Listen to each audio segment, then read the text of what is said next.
Nürburgring, very wide. Startnummer 9 kam mit deutlich stotterndem Motor hier vorbei, ist aus diesem Grund etwas zurückgefallen. Peter Peter, der Österreicher, der so erfolgreich in Hockenheim gefahren ist. Startnummer 9, der jetzt unten in der Südtiere ist. Gefolgt jetzt von Nummer 37, Wilhelm Deutsch.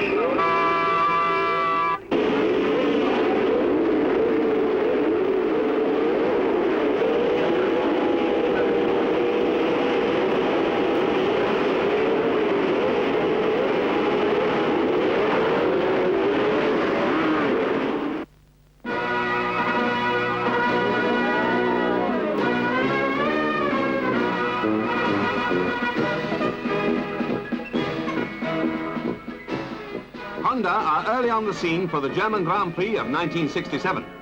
Good to see that John Surtees can still ride a bike. BRM bring 4 H16 cylinder cars. Jackie Stewart's is a lighter, slimmer model with strengthened front suspension, a wise precaution at Nürburgring. Raymond Mays is there to cast a paternal eye over the preparations as Stewart arrives. Tony Rudd hopes his brainchildren won't let him down as Cooper come in. Roy Salvadori keeps an eye on things, and as the latest models are unveiled to the public gaze, the maestro himself, John Cooper. He brings a new low-line 36-valve job for Rindt, Rodriguez's 1966 car, and a spare.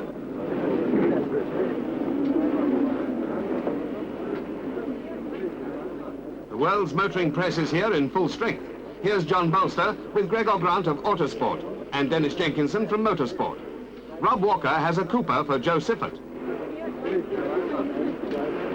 As always, Lotus are a centre of attraction. For Graham Hill, a new chassis on the car that practice crashed at Silverstone. For Clark, the car he has driven since Zandvoort, and a spare. There's a choice too for Chris Amon, which includes a brand new lighter model with altered gearbox. Then Dan Gurney's Anglo-American team appears with two 12-cylinder Westlake-powered Eagles. Their fuel injection systems modified again. The Eagle's talony beak has to be removed for ground clearance down the ramp. Harry Westlake, it's reported, has improved the airflow through the radiators on both cars, one of which has a spanking new engine.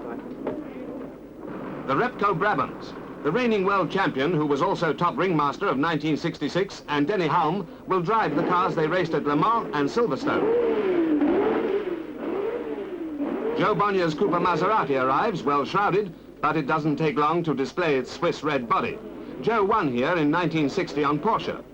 As usual, the Industrielager, the trade paddock, is busy with everybody pushing out refreshments. And now the paddock proper is full of vans and activity as Der Tag approaches. But what lies ahead for cars and drivers? From the start, a short straight to the south curve where a 180-degree turn brings the cars back behind the pits. Then two left-handers in quick succession and down through Hatzenbach to the 2-kilometer-long racing stretch through Flugplatz, then to Schwedenkreuz and on to Arenberg. A fierce right-hander thought to be the worst hazard of all. See what the driver sees as Hubert Hahner in the BMW-powered Lola takes the bend. Under the bridge and into another fast stretch. Fuchsröhre to Adenauer Forst, where a left, a right and a left follow in quick succession. Line is all important here. Watch Hahner's.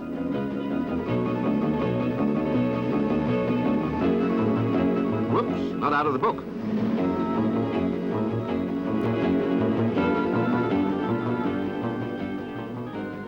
Then more twists and turns to Kallenhag and Berseifen, and on to Exmüller at kilometer 10, where the climb really begins. Hahner, in spite of his 2-litre engine, is entered in the 3-litre event. At Nürburgring, it isn't always the most powerful car which stands the best chance.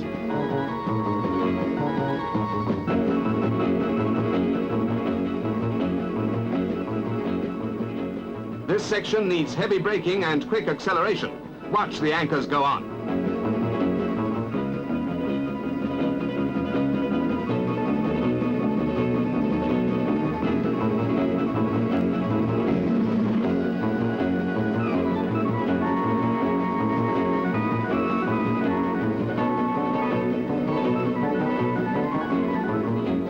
Down the dip, Over the bridge and up again. It's hairy, all right.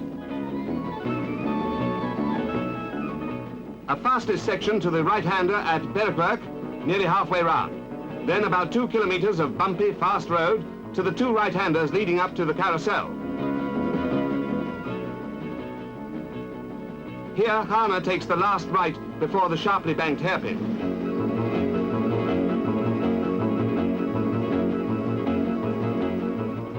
It's as bumpy as hell. Watch the front suspension working on the camera car. Notice how Hana comes out at the very tip of the white concrete banking. So to the highest point of the course, Hohe Acht, through Wipperman and Esbach to the long sweep down to Brunchen and up again at the exit from the bend. Here's Hana on the way down. One of the hardest things about Nürburgring is the constantly changing light as the course twists and turns in and out of the high trees. The driver's eyes get a constant battering. On through Flansgarten to kilometer 18 and the beginning of Schwalbenschwanz, the Swallow's Tail. Uphill with a right, left over a bridge with a bump, and round the Kleine Carousel, another banked corner. The right, the bridge, the left and the bump,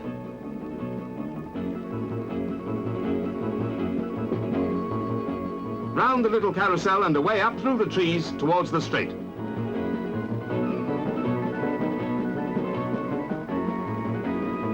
For the drivers, 1 lap of torture is nearly over.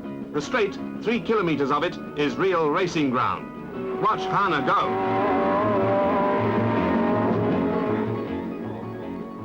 Just before the pits, a chicane has been built this year to slow the cars into the pit straight. This is what it looks like from the driver's viewpoint.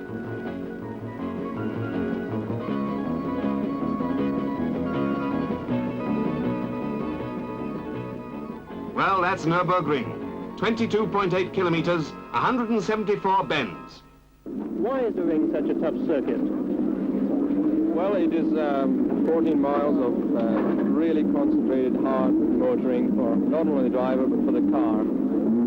From the driver's point of view, I think it's probably the biggest test of any circuit going. The problem is the terrific length of the circuit, and a lot of the corners are very much the same, and you don't know quite which one you're at or how quick you can go.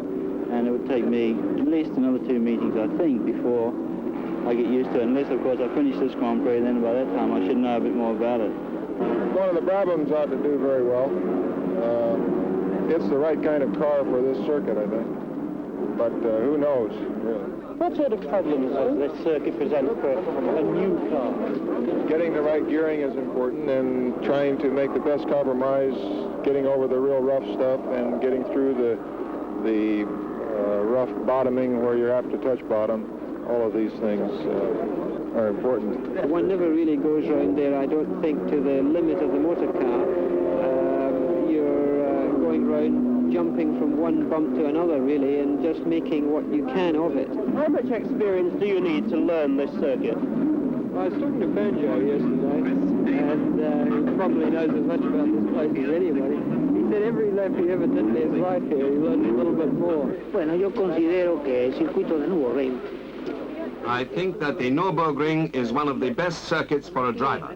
The output of the car is not the most important thing. It is a question of knowing how to use the power that you have. Nunca se sabe cuál es el último tiempo que puede echar. What does it take to win the race for us?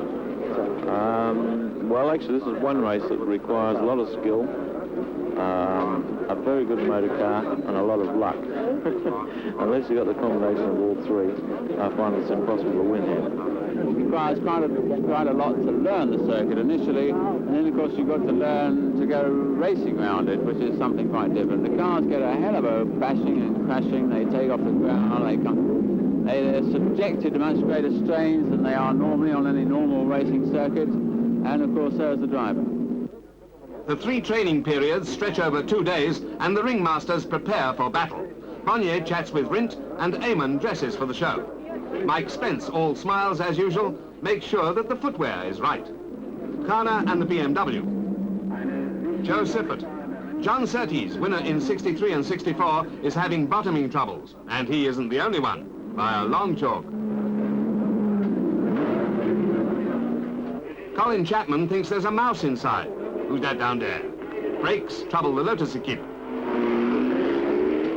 A Formula 2 Matra will be faster in practice than all but 2 of the Formula 1 cars. The man who will do it is Jackie Ickx. Practice brings its drama. Listen to Graham Hill. Well, I crashed. Yeah, I arrived on a rather fast downhill section, and somehow or other I wasn't retarding as much as I'd hoped to be, and I went up the bank and it knocked all the wheels off. Jack Brabham had a moment too. We asked him afterwards what happened. We modified the rear suspension and had some special bolts made in England to try and give us a bit more clearance off the tyres. And this bolt just broke like a carrot and let the rear wheel come off. The tyre blew out when it swung round, and the moment the tyre was punctured, this allowed the chassis to get down on the ground. I was able to kick the car or get it back on the road and straighten it up with just the chassis rubbing on the road, and the tyre being flat was only dragging and not trying to pull the car around.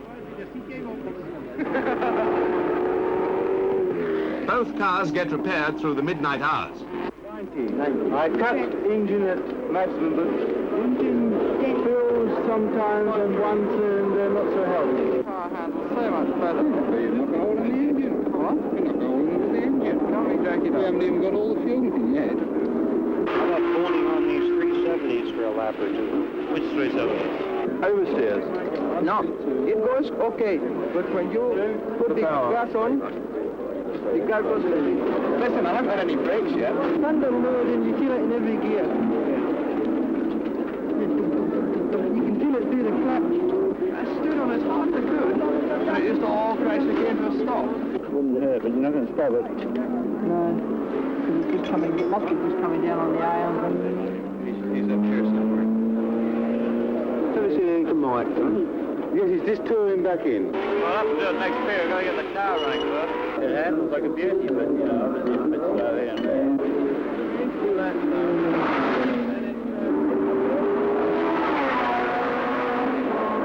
The electric pump on or off?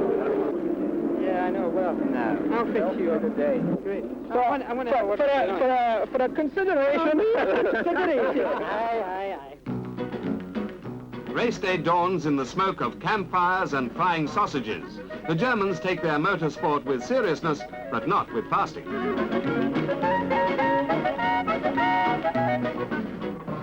Many have been camping out for several days. Their colourful tents and sunshades make the Grand Prix a gala occasion. But don't run away with the idea that it's only the motors which matter.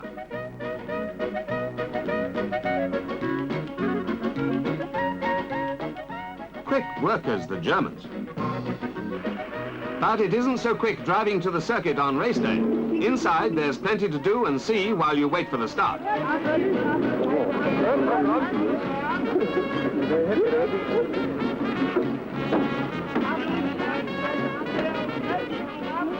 It may not have struck you before that there are more ways than one of eating a German sausage.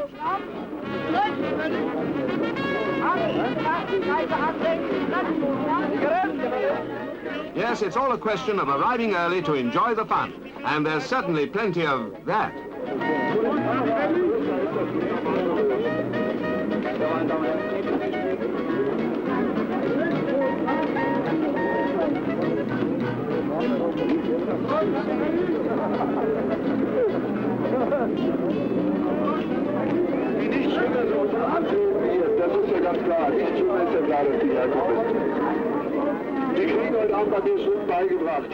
But in the end, all ways lead into the arena, where the ringmasters will perform.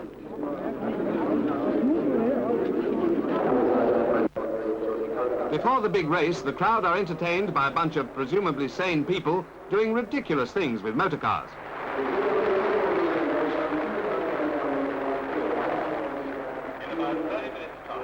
And then the whip cracks and the ringmasters enter. Eamon on Ferrari, Stewart PRN, Joe Bonnier with his own Cooper Maserati, McLaren Eagle, followed by Rodriguez, Cooper and the Honda.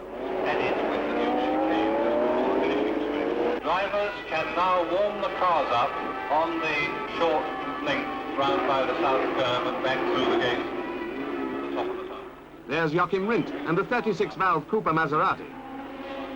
Jim Clark waits to occupy his customary pole position. Mike Spence in the second BRM.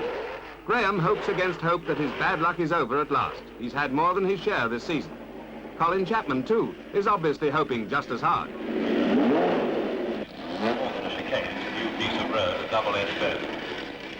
There's Dan Gurney.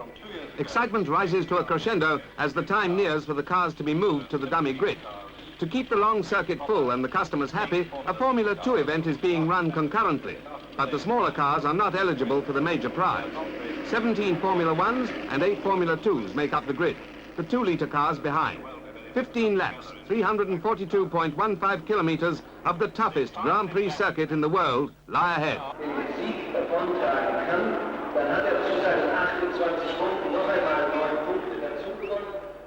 The president of the Automobile Club von Deutschland briefs the drivers.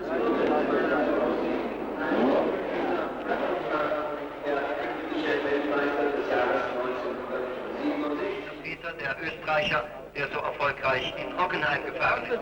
Start Nummer 9, der jetzt unten in der Südserie. Gefolgt jetzt von Nummer 37, Wilhelm Deutsch aus Köln mit einem Eigenbau Formel V.